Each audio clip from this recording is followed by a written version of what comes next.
அருட்பெரும் ஜோதி அருட்பெரும் ஜோதி தனிப்பெரும் கருணை அருட்பெரும் ஜோதி ஆதி கடவுளையும் அனைத்து ஆண்டவனையும் வேண்டிக் கொண்டு ஆன்மீக சகோதரர் அனைவருக்கும் வணக்கத்தை தெரிவித்துக் கொண்டு இந்த உரையை ஆரம்பிக்கிறேன். அதாவது 18ஆம் நூற்றாண்டில் சிதம்பரம் ராமலிங்க வள்ளலார் அப்படின்னு சொல்லிட்டு ஒரு சித்தர் பிறந்தார். இங்கே வடலூரில் பிறந்திருக்காரு. அவர் தான் இந்த பெருவாழ்வு, அதாவது இம்மை மறுமை பெருவாழ்வை பற்றி ரொம்ப தெள்ளந்தெளிவாக சொல்லிட்டார். அவர் விஞ்ஞானி, மெய்ஞானி, இறைவன். அவர் சொன்ன விஷயத்தை பார்த்தீங்கன்னா அவர் சொல்லாத விஷயமே இல்லை.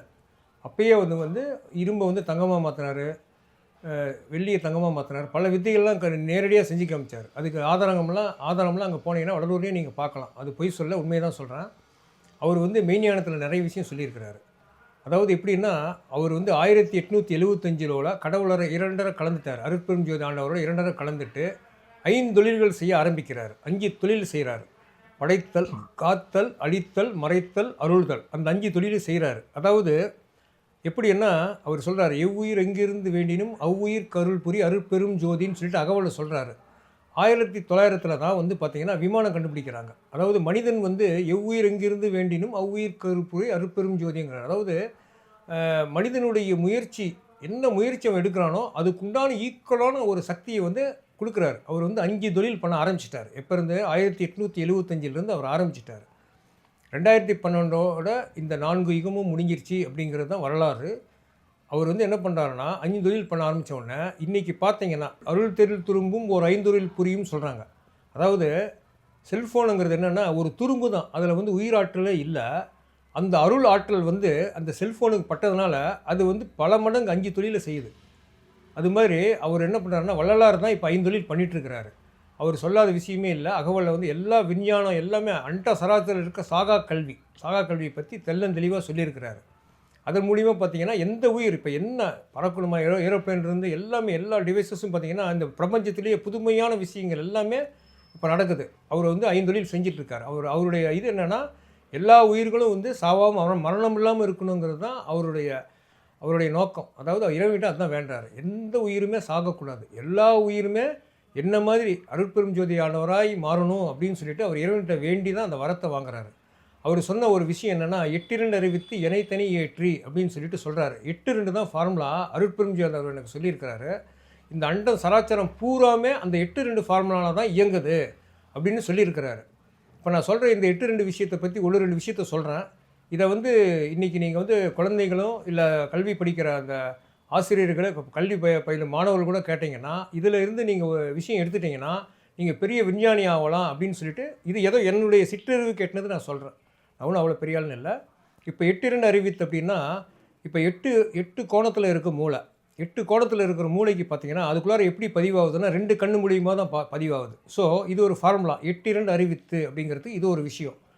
அதே மாதிரி பார்த்திங்கன்னா நம்ம உடம்பு பார்த்திங்கன்னா 8 ஜான் இருக்கும். எஞ்சான் உடம்பு. அதுக்கு பார்த்திங்கன்னா 2 ஜான், இந்தாண்ட ஒரு ஜான், இந்தாண்ட ஒரு ஜான், கால் பாதம்.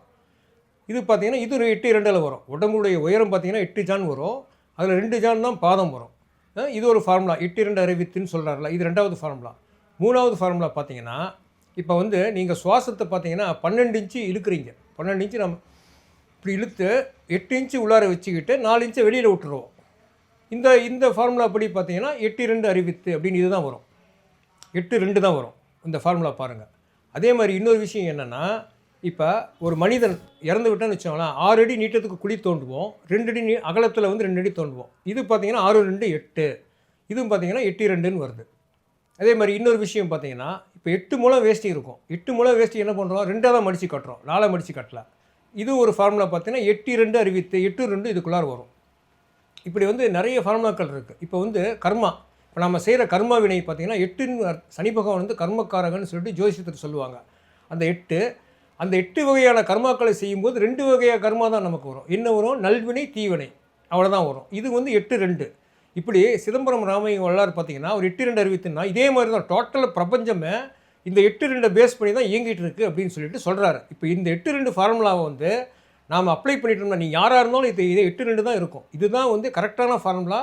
இதுக்கு மிஞ்சின ஃபார்முலா உலகத்திலேயே இல்லை. இந்த ஃபார்முலாவை நீங்கள் கண்டுபிடிச்சி உங்கள் விஞ்ஞானத்தில் நீங்கள் படிக்கிற படிப்புலையோ நீங்கள் பண்ணுற தொழிலையோ அல்லது நீங்கள் பண்ணுற ஆராய்ச்சிலையோ இதை நீங்கள் அப்ளை பண்ணிங்கன்னா இதுதான் இன்றைக்கி உலகத்திலேயே அதில் நீங்கள் பெரிய விஞ்ஞானி ஆகிடலாம், பெரிய தலை சிறந்து விளங்கலாம். தொழில் பண்ணுறவங்களாக இருந்தாலும் சரி, டீச்சர்ஸ் இருந்த மாணவர்கள் யாராக இருந்தாலும் இந்த 8-2 ஃபார்முலாவை வந்து நீங்கள் கண்டுபிடிச்சி இது மூலியமாக நீங்கள் அப்ளை பண்ணும் பொழுது இது வந்து இதுதான் பேசிக் சிஸ்டமே, இதுக்குள்ளார தான் எல்லாமே அடங்குது அப்படிங்கிற மாதிரி சிதம்பரம் ராமலிங்க வள்ளலார் தெளிவாக சொல்லியிருக்காரு. அவர் மருத்துவத்தை பற்றி நிறைய சொல்லியிருக்கிறாரு.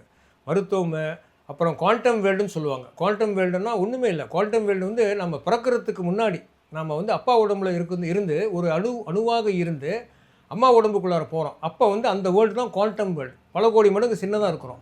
அங்கேருந்து போய் தான் அப்புறம் தான் இம்மைக்கு வரோம். குவாண்டம் வேல்டு இம்மைக்கு வரோம். மறுபடியும் இறந்து சிற்றணு குவாண்டம் வேல்டுக்கு மறுபடியும் போயிடுறோம். அந்த குவாண்டம் தியரி பற்றியெல்லாம் நிறைய சொல்லியிருக்கிறார். அந்த கான்சியஸ் பற்றிலாம் நிறைய சொல்லியிருக்கார் சிதம்பரம் வாங்கிலார். அதாவது 19 நிலை இருக்குது. தூக்கம், கனவு, உறக்கம் அப்படின்னு அந்த 19 நிலையை பற்றி அவர் சொல்லியிருக்காரு. அவர் வந்து 6ஆம் திருமுறை சொல்லியிருக்காரு. அந்த 19 நிலையை நீங்கள் கடந்தீங்கன்னா 20வது நிலை தான் அருட்பெரும் ஜோதி அந்த நிலை. அவர் சொன்ன அந்த சன்மார்க்கம் வந்து சன்மார்க்கத்துக்கு நீங்கள் போகணுன்னா நீங்கள் வந்து தவமெல்லாம் பண்ணவே தேவையில்லை. நீங்கள் வந்து தியானம் மூலியமாகவே அந்த சன்மார்க்க முறைகள்னு விதிமுறைகள் இருக்குது. அதை நீங்கள் கடைப்பிடிச்சிங்கனாலே 12 நிலையை ஈஸியாக கடந்துடலாம். சராசரி மனிதனால் 12 நிலை கடக்கிறதுக்கு பல பிறவிகள் எடுக்க வேண்டியது வரும். அந்த சன்மார்க்கத்துக்குள்ளே போனீங்கன்னா உடனே 12, 13வது நிலை கடந்துடலாம்.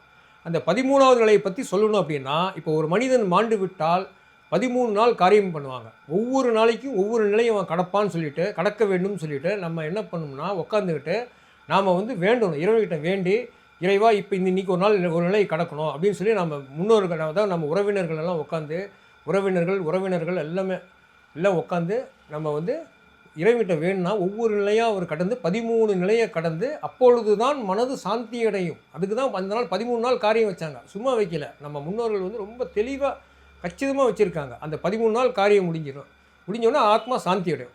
அதே 13 நிலைக்கு நீங்கள் கடக்கணும் அப்படின்னா நீங்கள் ஈஸியாக வடலூரில் வந்து சிதம்பரம் நாயகர் சன்மார்க்கம் ஆரம்பிச்சிருக்காரு. எல்லா இடத்துலையும் இருக்கும் சன்மார்க்கத்துக்குடைய ரூல்ஸ் அண்ட் ரெகுலேஷன்ஸு.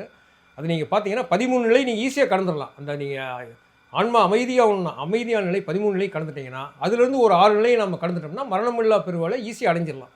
அதுக்குண்டான விஷயம் வந்து அகவல்லையும் ஞானசரியிலையும் அவருடைய அந்த 6ஆம் திருமுறையும் சொல்லியிருக்கிறார். அவர் தான் வந்து முதல் சித்தர். அவர் வந்து மரணமில்லா பெருவாழ்வுக்கு போகணுமான விஷயமும் இந்த பிரபஞ்சத்தில் இருக்கிற அண்ட சராசத்தில் இருக்கிற அத்தனை சிஸ்டமும் சொல்லிட்டார். எல்லாமே சாகா கல்வி எல்லாம், அதாவது சயின்டிஃபிக்காகவும் சொல்லியிருக்கிறாரு, விஞ்ஞானமும் சொல்லியிருக்காரு, மெய்ஞானம் கலந்து சொல்லியிருக்கிறாரு.